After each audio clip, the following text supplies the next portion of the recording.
Appreciate you joining this morning. All right, we are going to talk about compliance pathways for the energy code, for the residential energy code, and go into some more deep dive detail around the energy modeling options that are in the code for code compliance out of the three pathways that are available. So um, as Alex noted, we've got plenty of time for conversation or questions. I'm happy to share some tools and stuff with you as well too, if you want to dig into any specifics. This is scheduled for 90 minutes, although the content that I have available here or prepared for this is only really a 60-minute session. So I would appreciate any conversation or questions as we go along, and I'll make sure to stop for that as we go too. So we will dive into it. So just out of the gate, sharing that the content from the energy code is actually copyrighted content by the International Code Council. So just putting that note in here into the slides for your awareness. And then what are we going to be covering here today? So, energy modeling, there's many, it's a deep well when it comes to energy modeling. Energy modeling can be simple and basic, or it can be very comprehensive, that takes a lot of different aspects into consideration. Looking at moisture flows and durability in assemblies is an aspect of modeling for building envelope performance, but really what we're focusing on here in relation to how it works with the code is the comparative energy modeling of either the building envelope and or operational energy for the building. So those are the kind of two aspects of this we're going to be digging into. There are different tools and options available to do energy modeling. We'll talk about two of the specific ones called out by the code that are approved approved pathways to use for code compliance, and then get into some examples from those tools and what we're looking at when doing comparative analysis of different building assemblies. So just to level set where to find content here, the Department of Public Service is where the code information can be found and where the latest versions of both the residential and the commercial energy code live. So if you go to the department website and click into the efficiency section, you'll find both the residential and commercial code links. So clicking into the residential building energy standards, you'll find the documents that are available at this point. So we do have right now still what's available are the red line edited version of the 2020 code is the document of record at this point for the 2024 code. The department has not yet gotten the code document for 2024 published on the ICC site. That is where it is typically published, as noted in that slide a moment ago. So eventually, the 2024 code in full can be found on the ICC site. But right now, what is available on the department website are those first two links. But if you really want to see the full code content for 2024, it's the red line version from December 30th. That would be the link to click into. The handbook that is published by the department as kind of a guide to understanding the code and a lot of narrative into interpretation of the code. That is available as a digital copy in the link that's shown here. And print copies of that are now just available. So if you are interested in getting a copy of the handbook, a print copy of it, let us know in the chat. We can work with you to make arrangements for that. The code certificate is available here as well too. It can be downloaded as a PDF as well as the owner builder disclosure statement. So we'll go over the code certificate and how that looks and how that needs to be filled out and what would be filled out in that, depending on which of the three code compliance options you choose to use. So to get into that, there's the technical compliance with the code, which is the nuts and bolts of what you need to build, the performance standards that need to be followed, performance values for components of the building, the mechanicals, et cetera. And then there's the certification aspect of the code where the code certificate needs to be completed and signed by either the builder, an engineer, licensed engineer or licensed architect, or PERS rater, which we'll cover in detail. And then that is delivered to the owner of the building that the house is built for, the builder or engineer, architect, or rater signing that certificate. And then the copy of that certificate is left in the home. A copy is filed with the town at the town office where the house was built, and then another copy is filed with the Department of Public Service. So these are the options for completing the code certificate. The homeowner builder disclosure statement, I'm not going to get into today, but that is basically the same information needs to be documented if you are a homeowner builder and building your own home.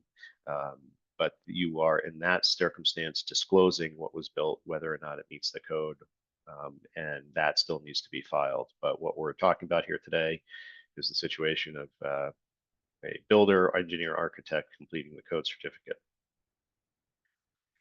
So we'll cover what this looks like here. This is for the 2024 code. We're going from what had always been a single-sided page document for the code certificate now to 2 pages. There's enough new options in the prescriptive pathway for the code compliance that requires now that we have 2 pages to be completed in order to complete the certificate and file it. So we have the first page, which covers the details about the project itself, and then what the type of project was, the size of the building, whether it was new construction, an addition, renovation, etc. Which of the 3 packages was chosen to use as a compliance option, and then the actual certification signing attestation to the owner of the building that the building was built to meet the code and the pathway chosen was how it was brought to compliance.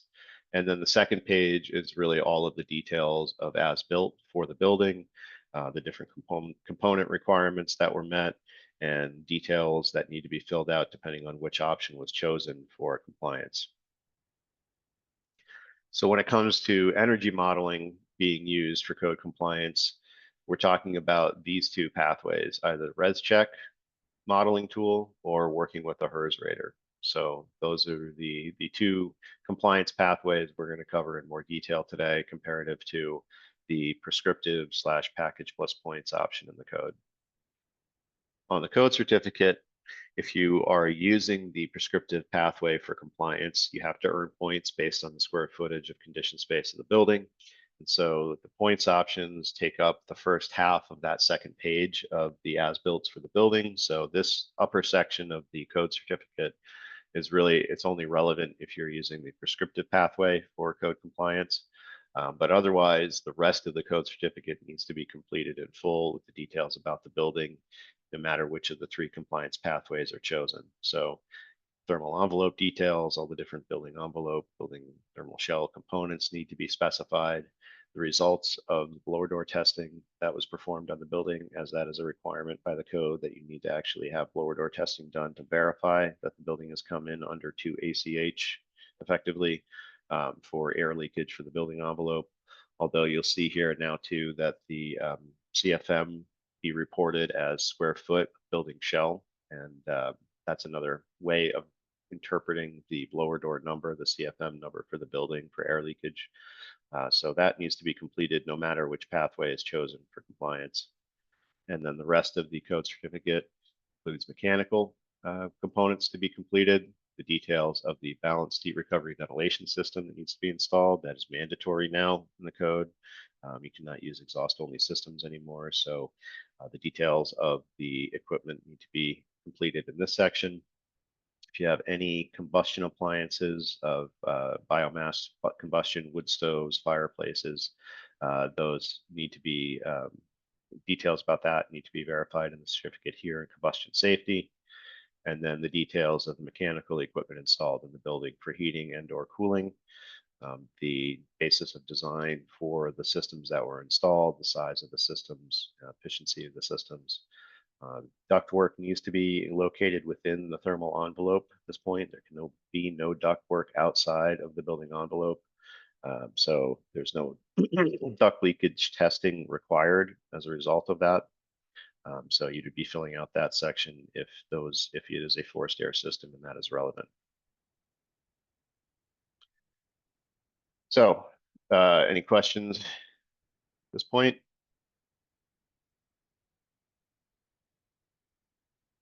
Okay, not seeing anything at the moment. So chapter 4 of the code in the ICC document is where the bulk of the information that needs to be followed is found. Chapter 4, the beginning of that chapter covers the 3 different compliance options that are available in the code and then goes into detail about the different requirements and specifications for each. So those 3 options are, as noted, package plus points, quote unquote prescriptive compliance, uh, the ResCheck tool, which is a web-based modeling tool that will evaluate code compliance based on the aspects of the building thermal envelope. The ResCheck tool is intended to be used by the person certifying that the building is compliant with the code. So that's for the builder, the architect, the engineer to be using the ResCheck tool to do the analysis for code compliance. And then the third wet pathway is working with a third party HERS rater, and the HERS rater will be doing a more detailed level of building energy modeling. That includes operational energy that is factored in for code compliance. So we'll cover each of these, but more detail into the ResCheck and HERS rating pathways. So the package plus points option is like the default version of code compliance. Most builders and contractors and people working in the residential space know the code by seeing the tables, the prescriptive package that's available in the code. So that is the most common, level of conversation that comes in play typically for what is required by code, because the table in the code does list out the specific component requirements that need to be met. Changes for 2024 is that we've combined the stretch code and base code into a single table, and the package options now have gone from 5 packages to 2. So I'll show you that table here in a moment. And the other component of this compliance pathway is that you have to meet the minimum requirements that are specified in the table for the building envelope components, and then points need to be earned based on the size of the building. Again, square foot of conditioned area of the building. More points are required if the building needs to meet stretch code versus base code, but those points table options are all together in one table. So these are the prescriptive requirements in the 2024 code.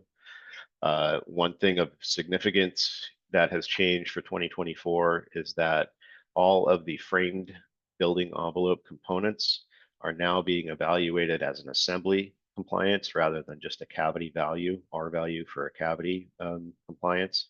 So what needs to be met for any of these framed components of the building, these first 4 sections here, is a U factor for the assembly. So these also show R values, which is a little misleading. I mean, these are supposed to be comparative R values that would get you to the U factor for the assembly. But as we'll get into the details of the energy modeling, there's a lot of variables at play when evaluating a U factor for an assembly, because you're taking into account the differences of percentage of framing versus cavity insulation. I forgot to stop the slide advancement tool here.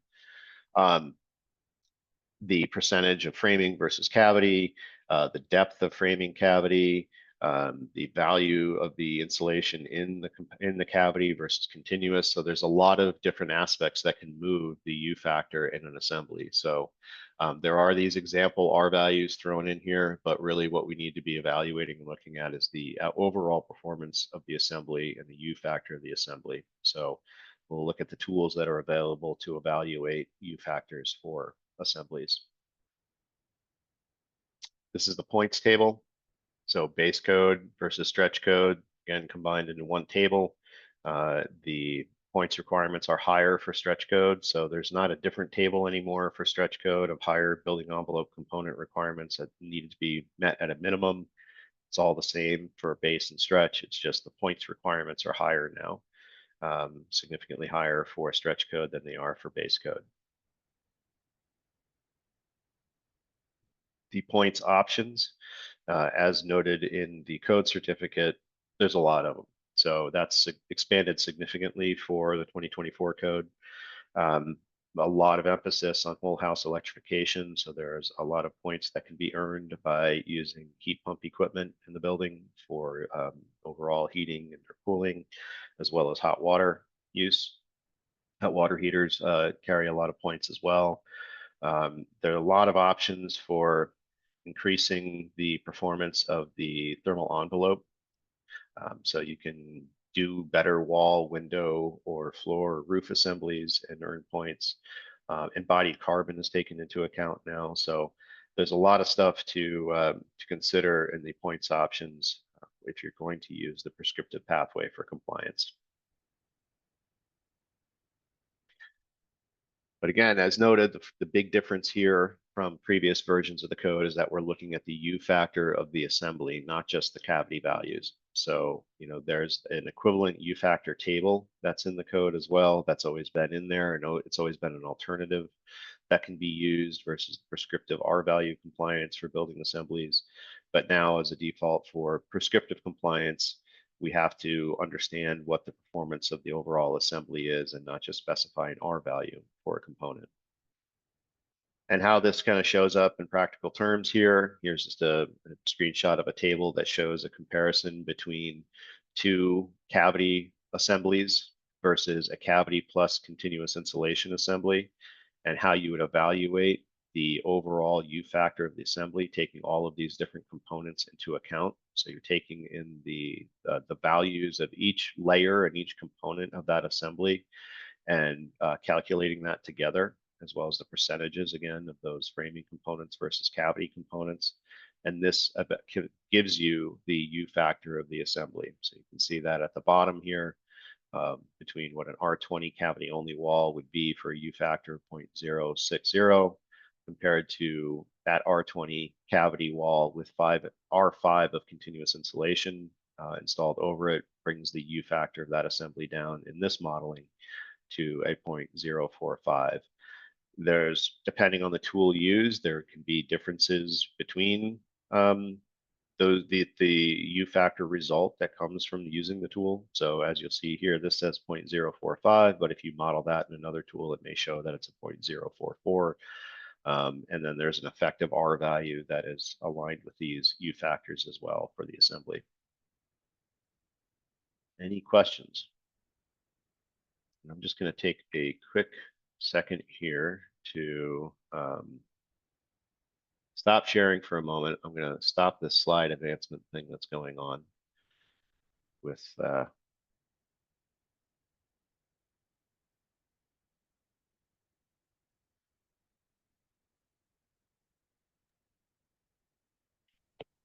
While you're doing that, Steve, I just was curious. I have a question myself.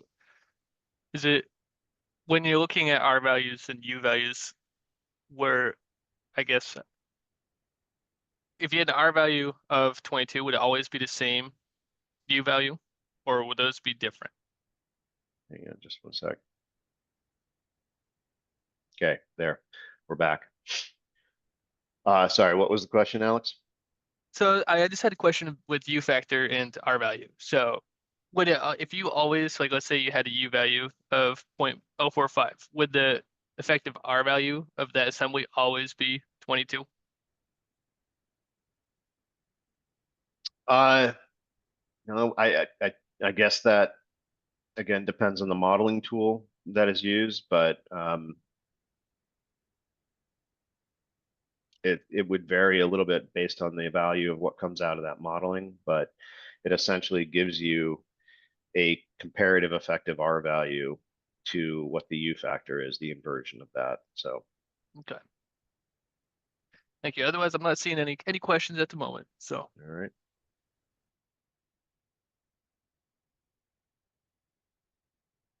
So when using another tool I'm going to share with you here that has come into play and is something that can be used for evaluating your different building assembly options to whether or not they're going to comply prescriptively with those different U factors required, is this web-based tool from Ecotrope. Ecotrope has a full energy modeling tool that is a approved tool that can be used for HERS ratings.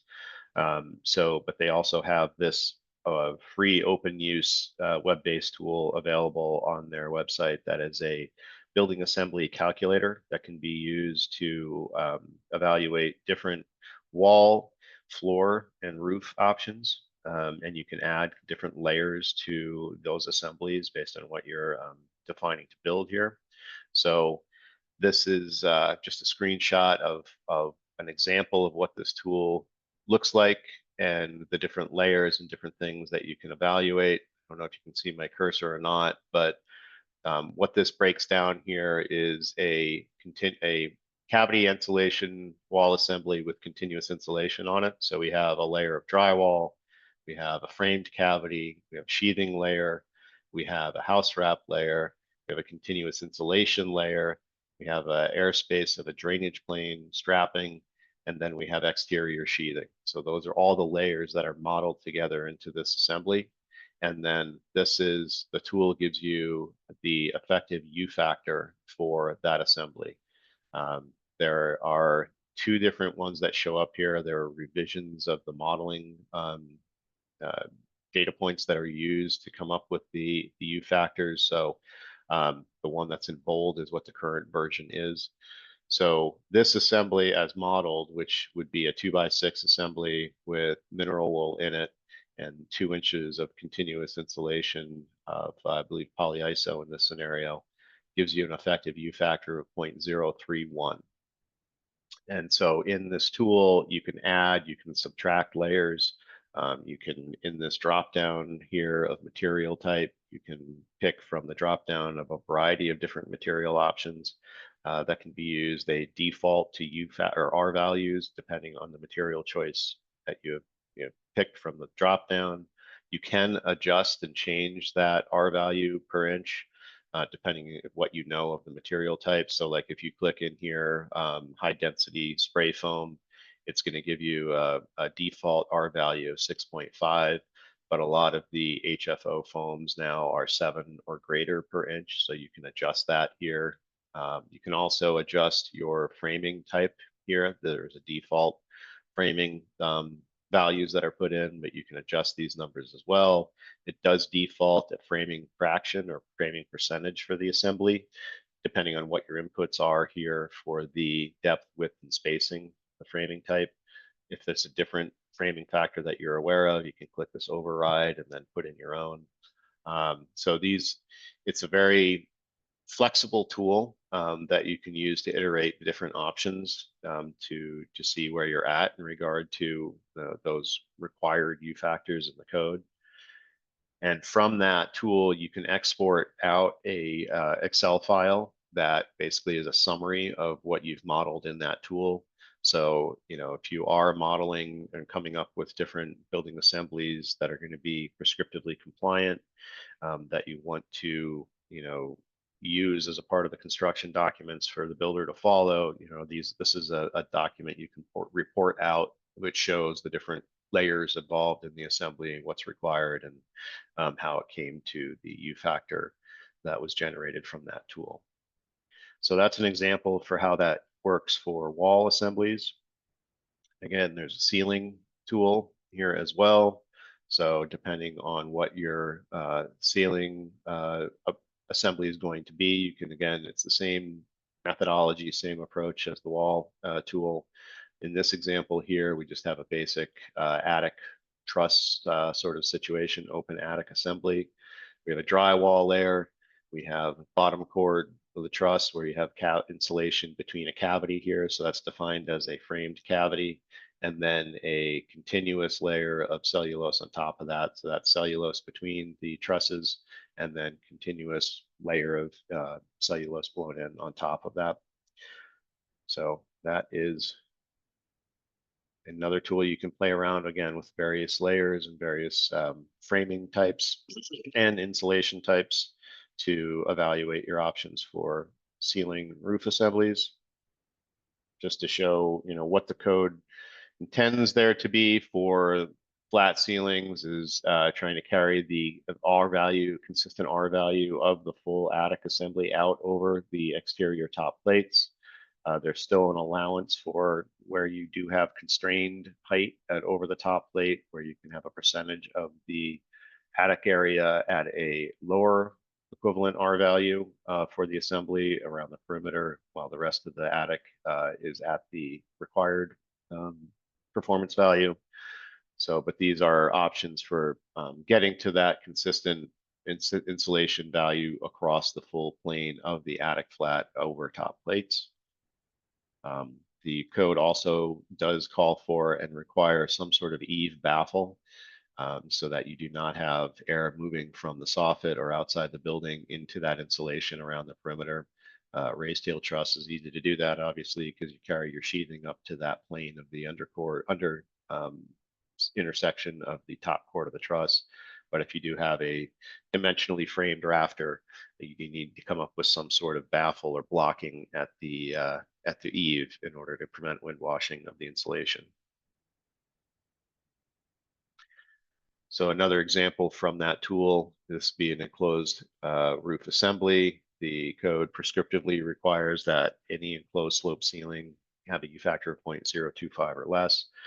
So in this example, what we have is a 2x12 rafter with 8.5 inches of closed cell foam installed in that cavity. So drywall, rafter cavity, roof deck above. In this example, this is the default value that the tool uses of 6.5.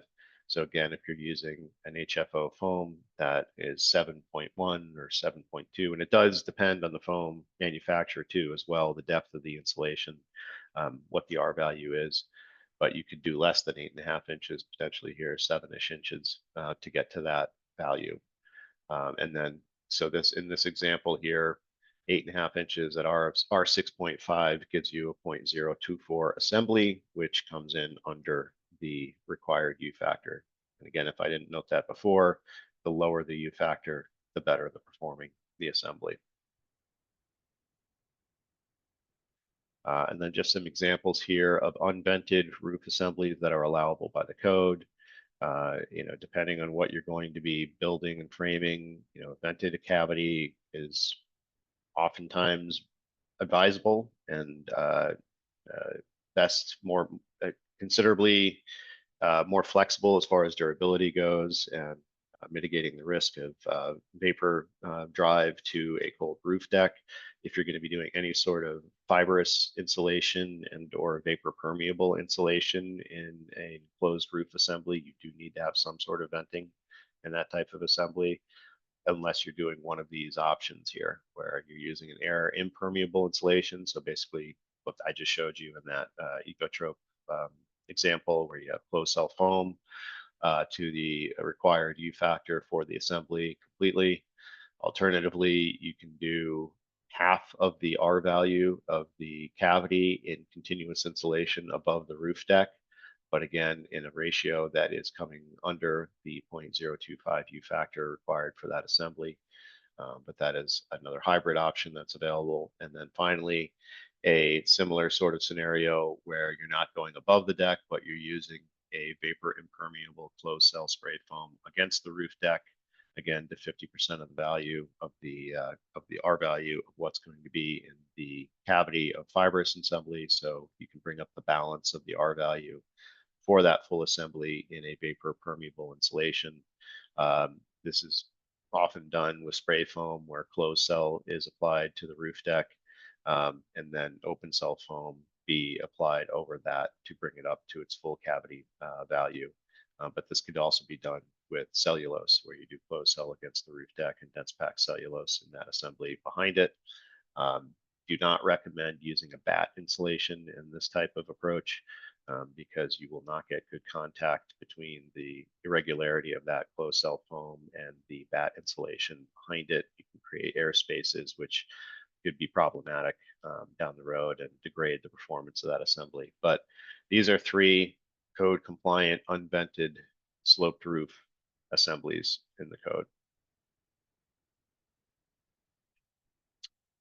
So just to note here before getting into the energy modeling options for the code compliance: stretch code. Stretch code comes into play in South Burlington because South Burlington adopted stretch code as the more stringent local requirement for residential buildings to be met.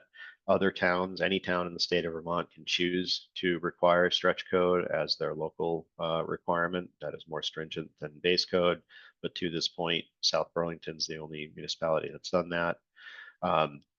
It also comes into play if there is an Act 250 permit associated with the project or development. So if you're a developer and you have to file land use permits to be able to do the subdivision and breakout of building lots, then that is a project type where Act 250 is in play and stretch code is required to be met for those buildings that will be built on that site. So what that triggers here in the code is that this eliminates the option of using the res check tool for code compliance. For stretch code, you have to either comply with the code prescriptively or work with a HERS rater to show compliance if you need to meet stretch code. And any questions?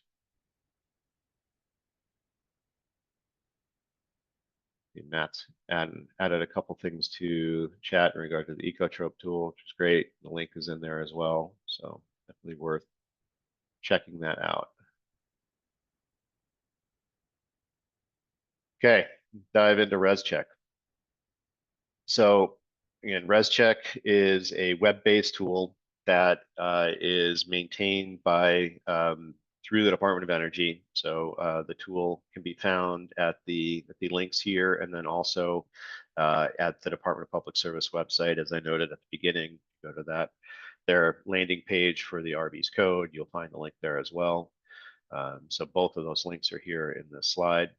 So this is compliance based on the performance of the attributes of the building thermal envelope. So it's taking into account the U factor of the total assemblies for the building. So evaluating performance based on U factor of each building assembly, and then looking at the comparative of what is you are modeling in the tool for the assemblies that you have designed compared to what the code compliant assembly would be, and then weighing that out over the sum of the square foot of the area of the given component of the building. So these are the equivalent U factors that are used in the code in the tool, in the ResCheck tool for analysis.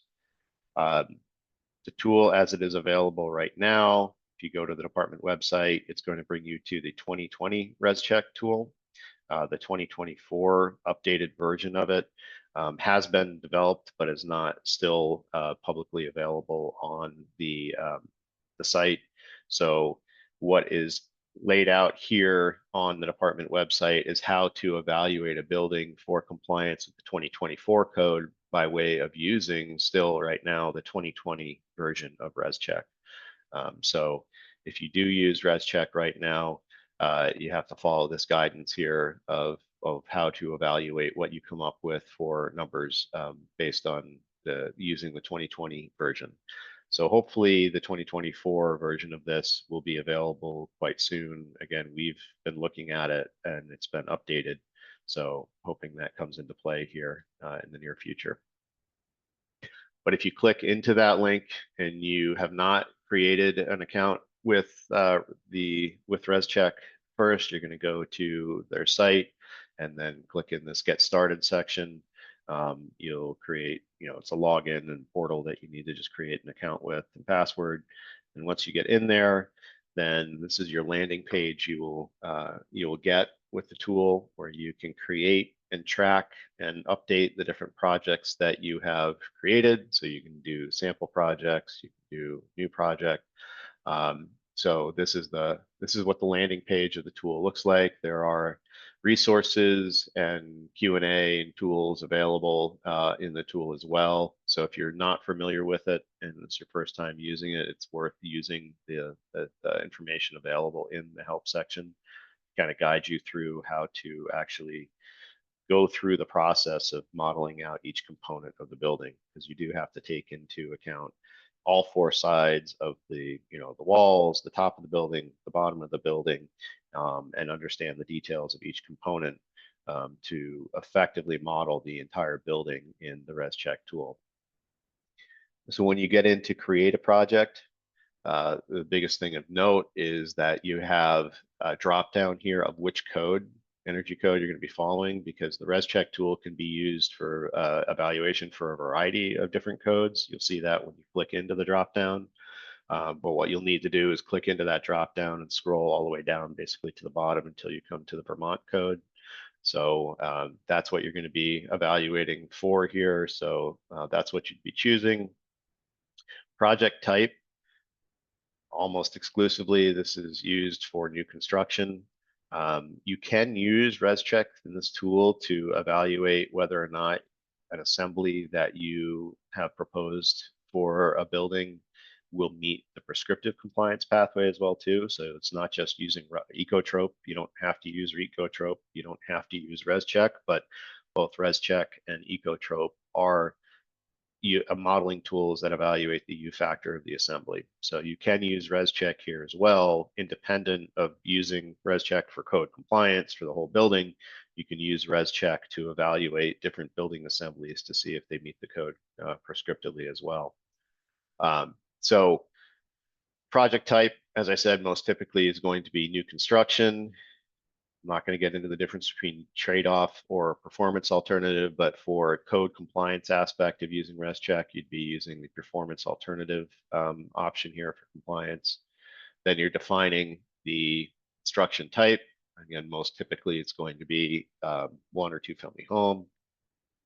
And then putting in the condition floor area of the building, and then identifying which way the building faces. So you need to define what the front of the building is and then which direction, northeast, southwest, that building is facing, because that does factor into the analysis of the performance of the different building assemblies, depending on which orientation they have relevant to the front of the building. There are some other aspects of the building that are not necessarily associated with the building envelope. So you need to check off relevant features here in this section. And so once you put these components together, it's going to give you the summary of what the building is that you are now going to be building out.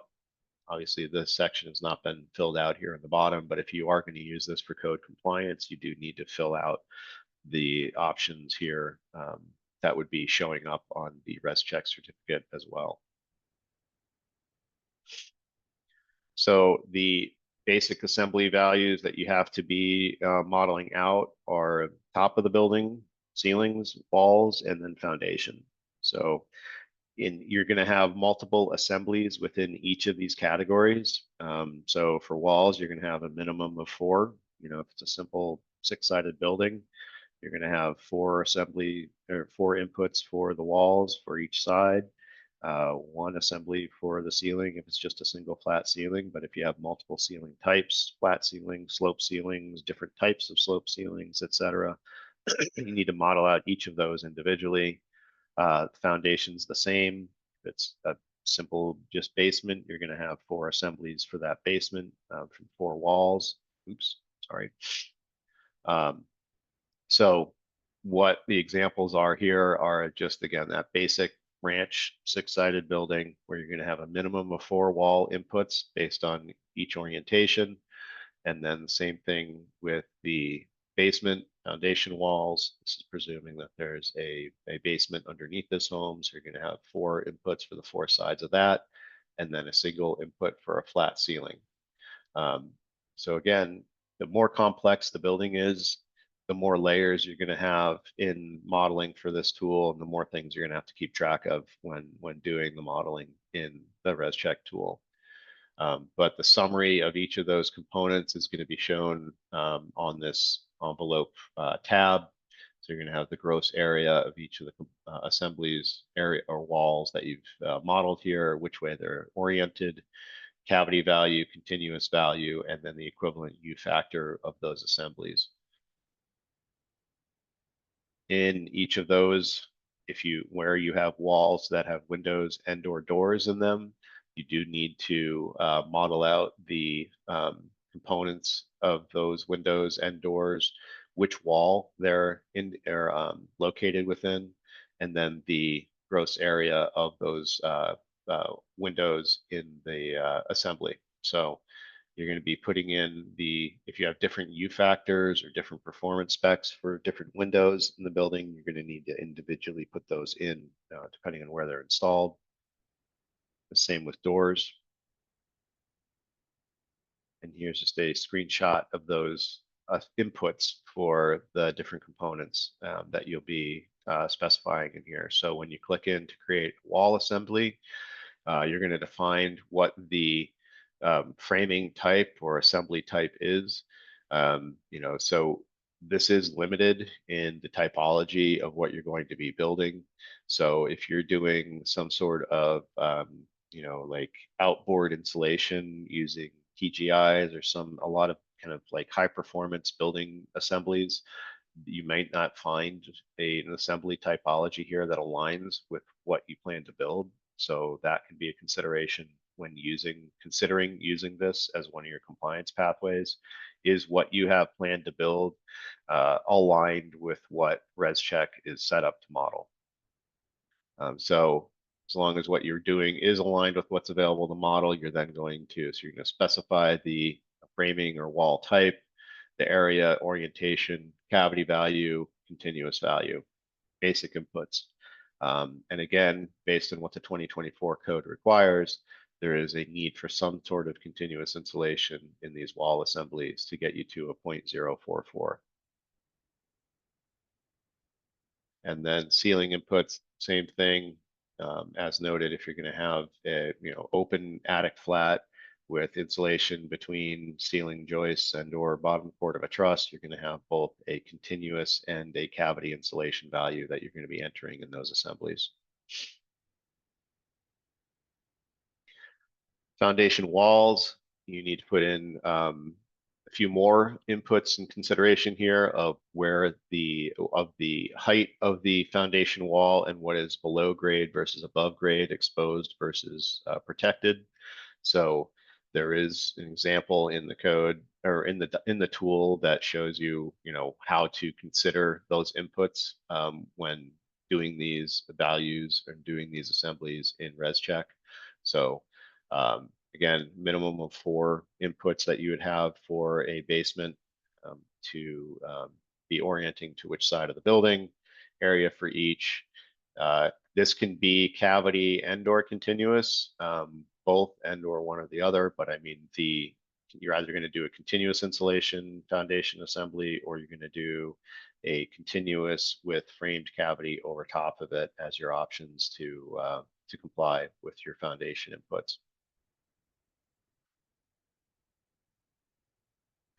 So, those are the minimum assembly requirements that need to be modeled out.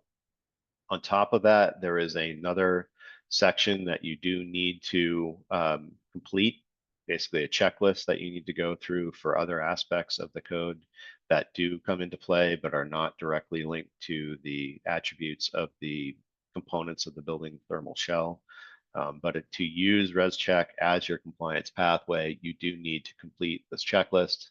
So this includes just checklists of whether or not you're going to be coming in under the minimum or maximum ACH for the building, protecting walls from vapor and condensation. So you need to go through that full checklist and either click whether or not the requirement that's specified is applicable or not, and or if it will be met.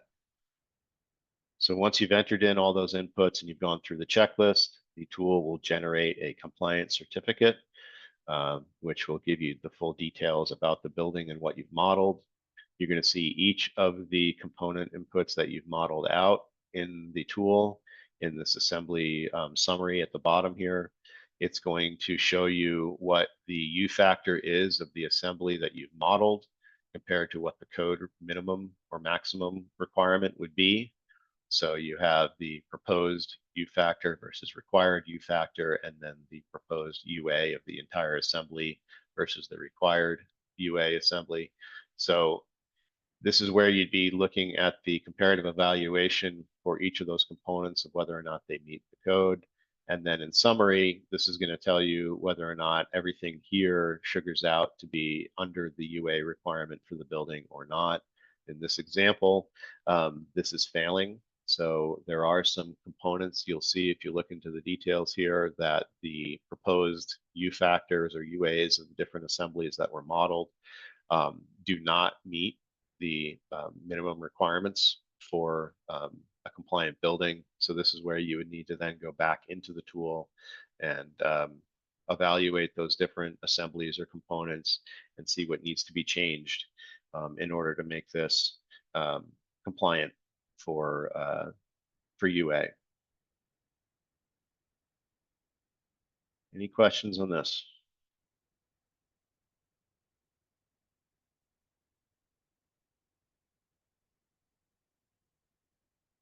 Nothing. Okay. So now, working toward the other option of energy modeling for code compliance is moving to working with a HERS rater.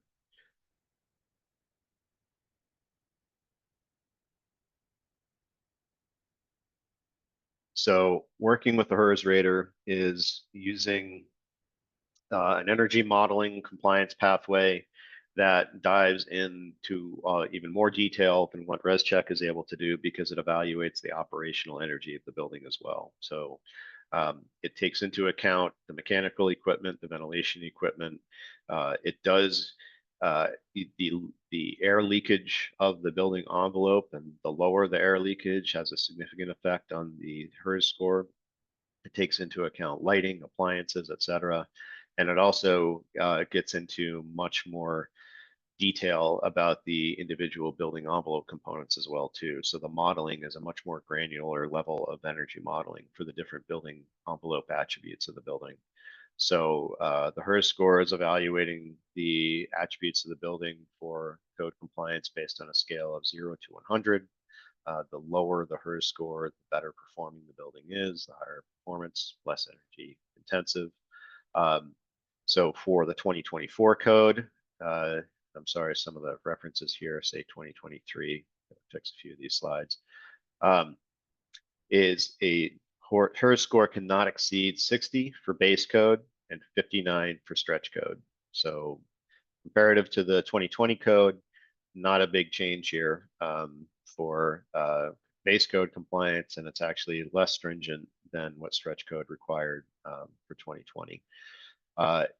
Because this takes into account operational energy, it does account for renewables that would come into play. So in order for the code compliance attributes of using a HERS rating, up to 5 points towards that score can come from the benefit of renewables in use on that site.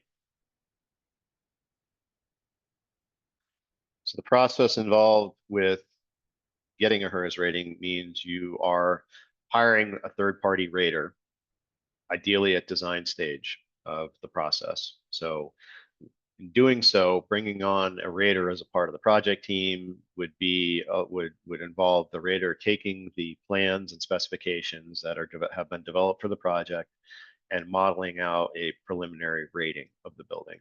So essentially what this is doing is allowing the construction team to understand with what has been specified and built or specified to be built will be compliant or not with the code out of the gate. So it's an evaluative process. You can understand a lot of attributes about the performance of the building and the impact of different choices on building envelope components, mechanical equipment,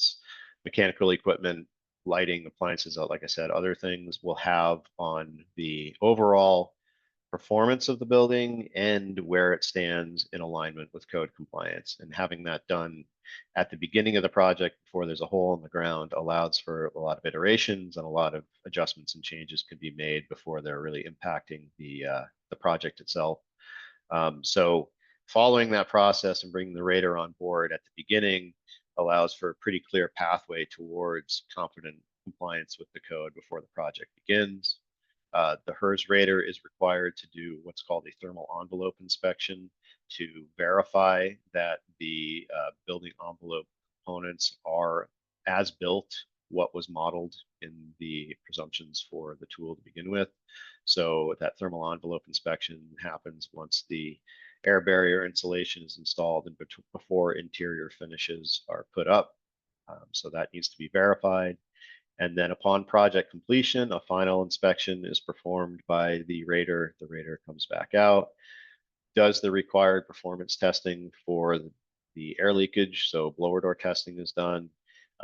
Ventilation is actually tested as well. So they are required to verify the flows of the balanced ventilation system in the building for both supply and exhaust, which is hugely beneficial to the outcome of the building and to the builder and to the occupants as well. Having that aspect of verification done as part of the process. And then once that final project data is gathered, a final rating completed, a HERS rating certificate will be generated that shows the attributes of the building and will also be something that can be discovered and will be available on an MLS listing. So HERS ratings are part of the mortgage industry and an evaluation, comparative evaluation of the energy efficiency of one building to another. So that's information that will live with that building going forward as well. And then the data that's required for the code certificate to be completed will also be generated as a result of the HERS rating as well. So considerations for using the HERS options. By far, it's the most flexible way to show compliance with the Vermont RBES.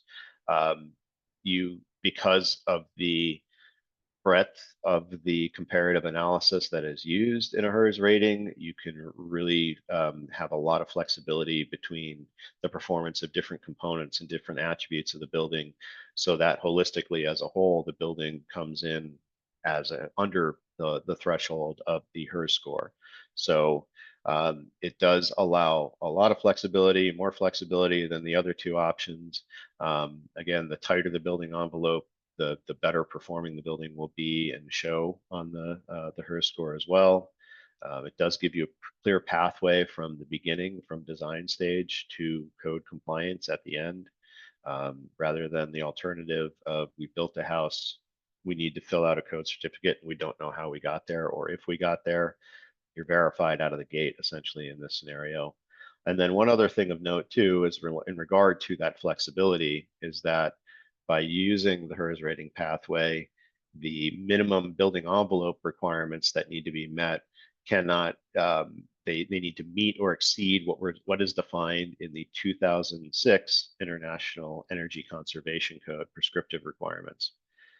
And just to show what that means here is for our climate zone, for zone 6, these are the thermal envelope components that are the minimum that you need to meet if you're going to use a HERS rating. And so with the 2024 code prescriptively and with ResCheck requiring continuous insulation wall assemblies, you can see here that you can do an R20 cavity only wall assembly conceivably by using the HERS rating pathway if other aspects of the building are better or performing well enough that it makes up for the lack of performance in that wall assembly by not having continuous insulation. So it's a comparative analysis across every attribute of the building.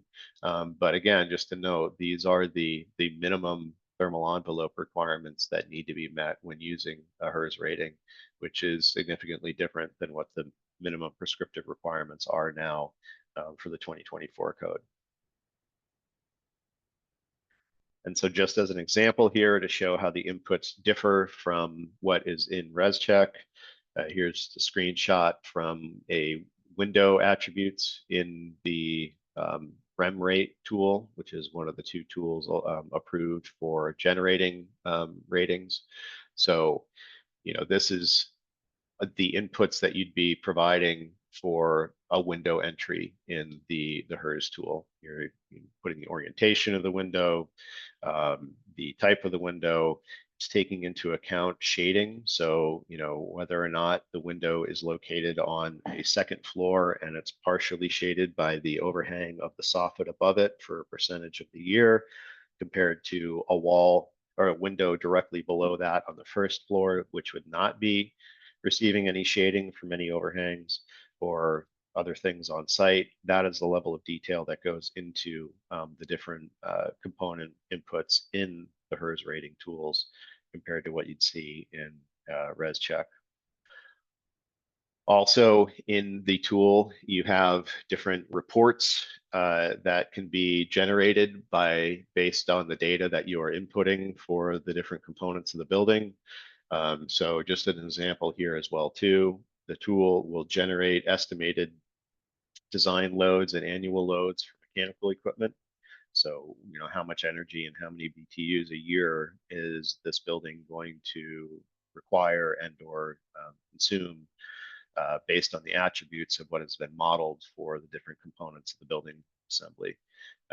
This does not, and then you're putting in inputs as well for heating costs, electrical costs, fuel type, et cetera. So based on those inputs, you'll get estimates on operational costs for the building based on the attributes of the inputs as well. This is not a manual J design load calculation, so it cannot be, the intent here is not to take this and use this as the basis of design for sizing heating equipment. But what it does provide is a comparative generation of load design that you can be, using in conversation with your mechanical contractor to see maybe what they've come up with for a load calculation for the building versus what the raters come up with, and then look into the details of like, well, you use this assumption for window values, but here's what is actually going to be built and what was used for inputs in the HERS rating that gave us these design load calculated values here. So not meant to be design load ACA approved for the building, but very valuable to use as a backstop or conversationally towards the evaluation of what the loads will be for the building when talking with mechanical contractors about how to size for the building, because it is critical too, at this point with the performance of the building envelope and the low loads for any code compliant building at this point, it is really critical to have right sized mechanical equipment to work with those buildings, regardless of what fuel type it's going to be, oil, propane, natural gas, heat pumps. Right sizing equipment to load is important, not just for lower cost of operation, but for the comfort of the occupants and the performance of the equipment itself. So here's an example of the HERS certificate that is generated from the rating tool. So this is a summary of all the different values that were input into the tool and the attributes of the building. It has your air leakage value, the ACH for the building, the ventilation, total CFM that was measured for the ventilation system, the heating equipment type, etc. And then the overall HERS score. In this scenario here, this is as rated, there was enough PV photovoltaics installed to theoretically cover the full operational energy cost of the building annually. So that is how you get to a negative HERS score, which is not very common. So typically your HERS score is going to be in the range of, no more than 60 as far as code goes for base code compliance. Between 60 and 30 or 40, in that range is typical if you're not having renewables or minimal renewables in the home. So that is the HERS certificate that is generated. The tool also can generate other reports, as noted, that can be relevant to tax credits. So this is the 45L tax credit that has been, and for the moment, still available. This generates, based on the inputs of the tool, all of the requirements that are necessary to apply for that tax credit in the form to do so. Again, also equipment sizing. So this is putting into the details of load sizing for the building. Again, not manual J, but just data points that are generated based on the inputs used in the tool. And if you're interested in working with a HERS rater, these are 5 HERS raters that are certified and working here in Vermont, and contact for them. There are other HERS raters outside of Vermont. You don't need to work with someone directly from Vermont, but of course we would prefer and think it would be great to keep it in state when possible. So these are contacts that you can reach out to if you'd like to just even understand how they go about their process, what's involved, costs associated with working with a HERS rater. For Efficiency Vermont EEN builders and architects right now, if you're a member of those trade groups, we do have a $750 cost share that we are offering to those EEN members for hiring a HERS rater. We'll cover half the cost of hiring that HERS rater up to $750. So definitely a benefit to be aware of and considerate of if you're thinking about using a HERS rater. Any questions? Yeah, thanks for putting that link in there, Alex. All right. And then finally here, just going to share screenshots of completing code certificate. Now, unfortunately, this is the 2020 certificate because I don't have a completed version of a 2024 certificate to share. But just to, it looks different, but the inputs are aligned the same. So just as an example here, the first section or the first page of the 2024 code certificate is where all this data at the top is going to be input.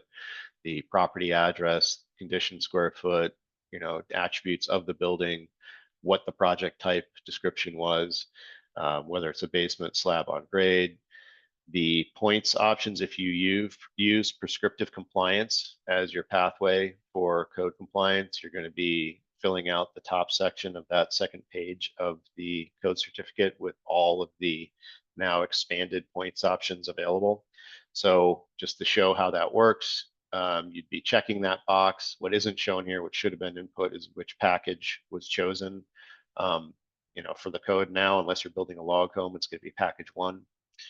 The points required based on the square footage, which you've entered in up here, and then the points achieved. And then in that input section of all the different check boxes for points options, you're going to check off the relevant components and the relevant points that you've used to attain those 7 points or 10 points or 12 points, whatever it may be, that's required by prescriptive compliance. And if you were using a HERS rater and or using ResCheck as your compliance options, you would not be filling out anything in this prescriptive section, but you would be checking off either the ResCheck option or the HERS rating option, and then you'd be putting in the details that you get from the ResCheck report of the UA result of the modeled building, and then what the maximum UA was for code compliance for that building as well. Check off the passes box. And then if you're using a HERS rater, you're going to be putting in the overall HERS rating. If there are renewables in play, you'd be entering the HERS rating without the renewables factored in, and then which version of or which tool is used for doing the HERS modeling. And the rater that did the modeling would be entered in that section then as well. And then again, independent of which performance pathway was chosen above for code compliance, the rest of the code certificate would need to be filled out. So here you're putting in the attributes of every relevant building thermal envelope component. If it's not relevant to the build, then you wouldn't be filling out sections, but you're putting in the overall value, R value of the assembly, R value and continuous if it's relevant for the assembly type, the results of the blower door testing and who did the blower door testing. Again, if you're using a rater, the rater is going to be the person indicated here.